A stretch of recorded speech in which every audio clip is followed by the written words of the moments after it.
Here's Brody Brazil. Seems like within the last few days, we might have just a little bit more clarity on the future of the Arizona Coyotes and where they could call home in the near future. This is a plot of land in North Scottsdale. It's right off the 101 loop. It's something the team is reportedly interested in and trying to buy from the state of Arizona. Now, I should also be clear, I made a video recently about the state of pro sports in Utah and how Salt Lake City and the Smith Group up there might actually be trying to poach the Desert Dogs from Arizona. I still believe there's something to that. The press release came out in tandem with the NHL, and the Smith Group was asking the NHL to initiate the expansion process, but they also said they'd be ready to take on an NHL team as soon as next season. I feel like that was kind of a passive-aggressive comment and statement because there's only one team right now that's in this arena drama situation that's also geographically close to Salt Lake City. They wouldn't have to change divisions or conferences or anything like that. They would just move up north. It kind of seems like Utah is out to get the Arizona Coyotes. I'm not here to tell you that I'm rooting for that or pulling for that to happen or that I think it's a good idea. I'm not saying any of that at all. I'm kind of just saying watch out if you're a Coyotes fan because those things out there do exist. But that's not the purpose of this video. I'm going to try and clear up what we now know about the Coyotes situation. First off, on their social media accounts, who's the admin here? Comment Desert Dogs if you want us to stay in Arizona. Or also this one, can't imagine a better home than Arizona. Suns and D-backs, we'd love nothing more than to be your neighbor. Well, it gets even more interesting because this is the All Star weekend, and Gary Bettman did make some comments about the potential future of the Coyotes, their ownership, and maybe a timeline that they're under to get a new home in the desert. There's nothing new. Alex Morello is focused on one piece of property, and we're focused with him on what that timeline is. And my guess is that's something that'll be addressed in the next few weeks in terms of the timeline. Good to know. Next few weeks, obviously, we'll all be paying attention. That one property is literally the one that I pointed out to you on the map to start off this video. But then there are some further questions that Bettman was asked and answered here. What's the next step on the league's behalf? Alex Morello, as recently as last week, told me he was certain he was going to get this done, and I don't make it a practice of contradicting owners unless I have hard facts to the contrary, and I'm both hopeful that and reasonably confident that he's going to do what he says. There was a lot of careful word choosing and body language in there, and Gary's always kind of moving when he's talking anyway.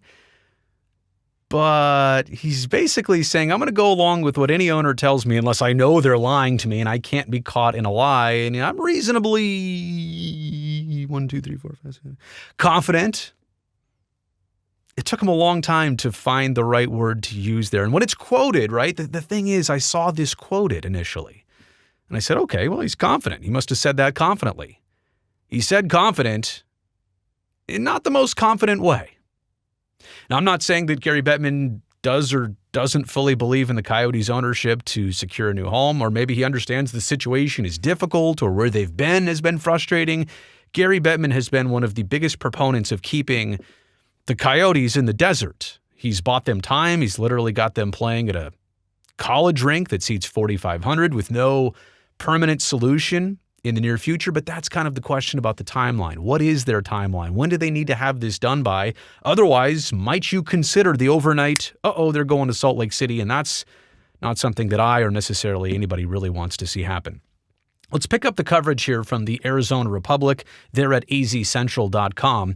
The Arizona Coyotes are moving forward with a plan to buy state trust land in North Phoenix. Technically, I said Scottsdale earlier. Let's be very clear. It's North Phoenix, but it's adjacent to Scottsdale. You saw the airport there. I'll put up the map in a second. The Ice Den is not far away, so it feels like Scottsdale, but technically North Phoenix. Months after the hockey team was said to be scouting in the area, new records show. Quote, I can confirm that we have submitted an application, Coyotes CEO Javier Gutierrez told the Arizona Republic on Friday. But I'm confirming with you that, as I've made very clear on a number of occasions, we are looking at multiple sites and we are not yet ready to announce which is the one that we are going to pursue as the primary one. So I also understand that, and I'll explain in a second. It's good to focus in on one site. It's good to put your leverage and your influence behind it, but it's also very important not to have all your eggs only in one basket. An application to buy about 200 acres of state trust land northwest of the Loop 101 and Scottsdale Road was first filed in late June, but said nothing about hockey and had no visible ties to the team under deadline pressure to find a permanent home. So it sounds like they've been working on this for a while, anonymously and behind the scenes. State land records obtained by the Republic show that in mid-January, the paperwork was updated to a new applicant, Miracle Development, LLC. The applicant's address is the Coyotes' Scottsdale mailing address, and the contact person is Ed Pascal of Bluebird Development, the development company of Coyotes majority owner Alex Morello. Well, that pretty much tells you all you need to know right there about these 200 acres and who's trying to get it and for what. Before an auction, a land sale must be approved by the Arizona State Land Department Board of Appeals and the Commissioner, Robin Sahid. The land must be appraised and publicly advertised for sale for at least 10 weeks. It is a lengthy process that the department tells applicants, quote, may exceed 12 months. Public records on file with the State Land Department show other initial application steps, including an archaeological inspection for items of cultural significance that may be on the land, are pending. So that's what I was saying before about putting all your eggs in one basket. This one might happen. This one might be great. But this one might take a while. Now, I don't think the NHL is desperate to figure this situation out for the Coyotes like literally tomorrow. But I also don't think they want the Coyotes to feel like they have so much time in the world that they can dance around and consider this or that without too many serious ramifications. There's the site, by the way. There's the 101 loop. You can kind of see it from the bottom corner of the screen here, kind of S-curve throughout. There's the Ice Den Scottsdale. It's hard to pick out on the map, but that's there. There's the Scottsdale Airport. Kind of gives you an idea, the lay of the land of where this is at, but that's the apparent 200 acres that I've highlighted on the map. And again, it seems like a prime location, an opportunity. It just might come with some complications about acquiring this land and exactly how much time it's going to take. Again, I never wanted to imply that there was some strict deadline on this, but I think the Players Association, that's what I wanted to get to earlier, the Players Association is not really thrilled with the Coyotes in a 4,500-seat college arena. And their new president has had some pretty straightforward comments about how it's not right. It needs to be remedied as soon as possible. They won't stand for it. It's interesting to see the Players Association take on how the league is keeping the team where it's at for the immediate future.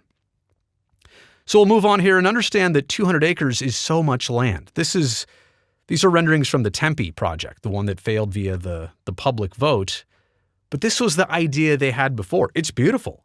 It makes sense. It looks like what a lot of other teams in different leagues or across different sports are doing. They're building their venue, then they're building a bunch of cool stuff around it. And with 200 acres, you would obviously have that chance in North Phoenix. The only thing is, like anything else, and this is kind of one of my main points to end it here on, the more complicated this project gets, sometimes the more difficult it is to actually get the stadium in and to actually keep the team, instead of having that main attraction be moved somewhere else to like Salt Lake City. Let me begin the takeaways with this. Hockey has been patient. Again, the Players Association may not be super patient, but the NHL has been super patient with the Coyotes in letting them go to an interim home. And granted, this is an issue, right? This is a situation, I should say, where there's a hockey arena in Glendale that's just sitting basically empty on a lot of nights, that used to host the Coyotes, now doesn't. There's also is it called the Footprint Center, where the Suns play, right downtown. That was the Arizona Coyotes or Phoenix Coyotes' original home. Technically, it could host them again, but that's not being used. Instead, a 4,500-seat college arena is. If this was Major League Baseball, The deadline for this would have passed. They would have moved on. I mean, look at the Oakland A's situation right now. Major League Baseball is a lot less patient than Gary Bettman and the NHL have been.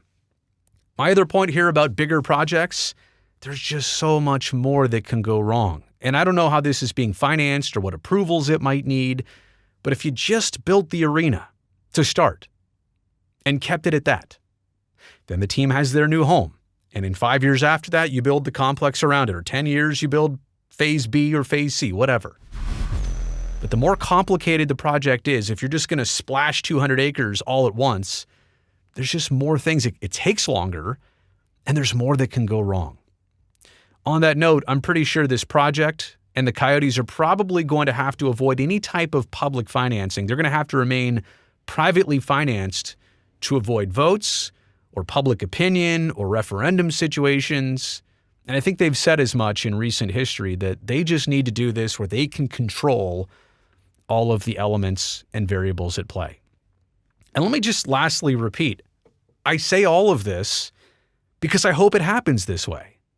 I'm rooting for the Desert Dogs. I make regular trips to Arizona. I think the area, especially in the wintertime, like when the hockey season's going on, it's a beautiful place to be. I'm sure Coyotes players enjoy living in the desert, especially during the wintertime and not really the summertime. And so I'm rooting for the team to stay. I know they've had pretty good fan support down there. And they don't deserve to be on the wrong side of a team that couldn't get the new situation, and they tried in Glendale. That didn't work. They tried in Tempe. They couldn't really get to downtown Scottsdale, or they couldn't, remain in a major part. Now they're trying North Phoenix or North Scottsdale. And we'll see how this shakes out. But obviously, to some degree, the time is ticking on the Desert Dogs. We just don't know what the ultimate timeline is. So there's that plot of land. I hope someday I get to visit it, and there's an NHL arena there instead of basically nothing right now. You've made it here to the end of the video. I appreciate that. Thumbs up down below. That'll help me and this channel greatly. And if you're new here, if you're just seeing me for the first time, I really appreciate that. And make sure you're subscribing so I can definitely see you back here next time.